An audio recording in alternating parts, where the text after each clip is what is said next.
il y a 3 difficultés auxquelles le peuple togolais est confronté. Je commence par la première, la plus importante à mes yeux.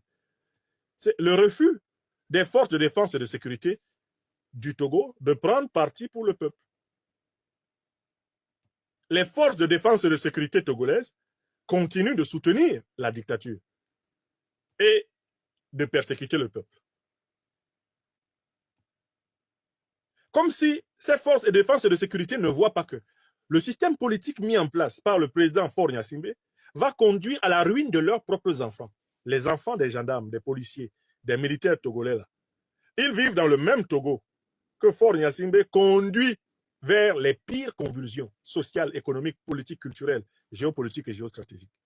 Mais comment ces hommes et ces femmes peuvent-ils continuer à exécuter des ordres de répression brutale, sauvage contre les populations, alors même que ce que les populations demandent, à savoir la redevabilité du pouvoir, la mise en place d'un système politique respectant véritablement leur souveraineté, c'est la condition pour l'amélioration de la vie de tout le monde. Dans une situation comme celle-là. Enfin, il y a une 3e difficulté de la lutte du peuple togolais aujourd'hui. Cette 3e difficulté, elle est de nature géopolitique et géostratégique. Le régime au pouvoir au Togo a tout loisir de dire que les contestations qui sont faites contre lui sont manipulées par le néocolonialisme et le colonialisme français, l'impérialisme occidental, parce que lui, ce régime, a soutenu la lutte légitime de l'AES, c'est-à-dire du Mali, du Burkina Faso et du Niger.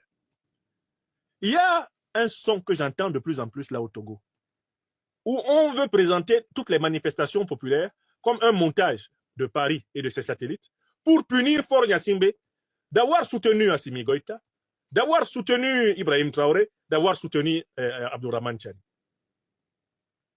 J'ai même vu qu'on s'est mis à fabriquer des fake vidéos dans lesquelles on donne la parole à M. Macron et que M. Macron serait en train de menacer le président togolais Faure Gnassingbé de le renverser parce que Faure Gnassingbé n'a pas fait ses 4 volontés quand il a voulu que le Togo participe à la curée contre l'AES.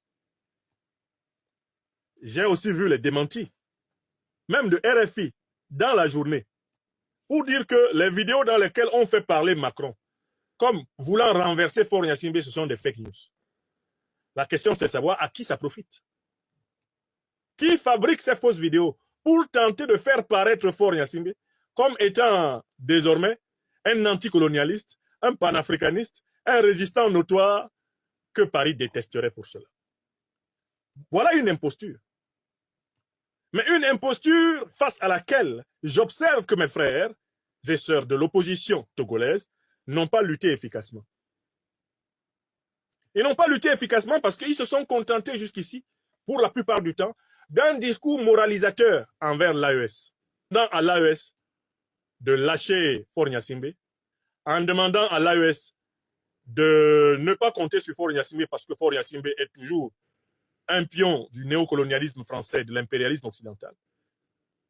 Une bonne partie de l'opposition togolaise n'a pas compris que les pays de l'AES jugent Faure Gnassingbé sur les actes et non pas sur les doctrines. En acte, il a donné le port de Lomé. Leurs marchandises entrent, leurs marchandises sortent. Pour des pays qui n'ont pas de littoral, c'est quelque chose de très important, c'est vital. En acte, il leur a permis de s'en sortir dans plusieurs mauvaises passes. Et évidemment, la capacité de l'AES à contrer la CEDEAO n'aurait pas été aussi efficace sans la relative bonne entente qu'il y a entre le Togo et l'AES. Mais c'est parce que le Togo est comme le couteau de l'AES, planté au milieu de la CEDEAO, que la CEDEAO a explosé. Regardez bien la carte géographique. Regardez bien la carte de la CEDEAO. Par quel endroit l'AES a coupé littéralement la CEDEAO en deux? D'un côté, le Bénin, le Nigeria. De l'autre côté, le Ghana, la Côte d'Ivoire, le Libéria, le Sénégal. Par quel côté l'AES, grâce à une alliance stratégique forte, a planté son Takuba dans le ventre de la CEDEAO? C'est par le Togo.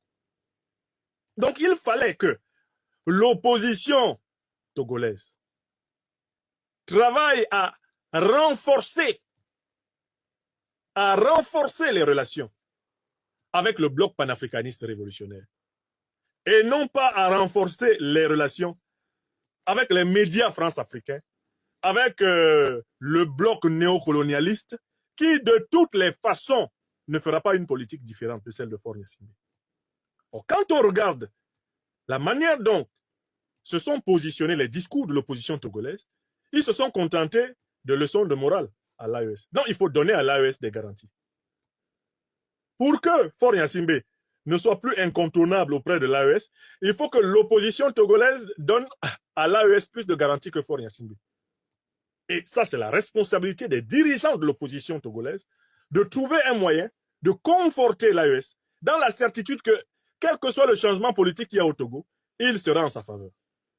Car si on voyait qu'un changement politique au Togo signifierait à nouveau, pour ainsi dire, l'incarcération de l'AES, qui n'a pas accès à la mer, à l'intérieur de ses frontières, au moment où l'OTAN renforce ses positions en Côte d'Ivoire, au Nigeria, au Bénin, renforce ses positions au Libéria, renforce ses positions en Mauritanie, au Sénégal, et même en Guinée-Conakry, eh bien, l'AES verrait d'un mauvais œil ce changement politique au Togo.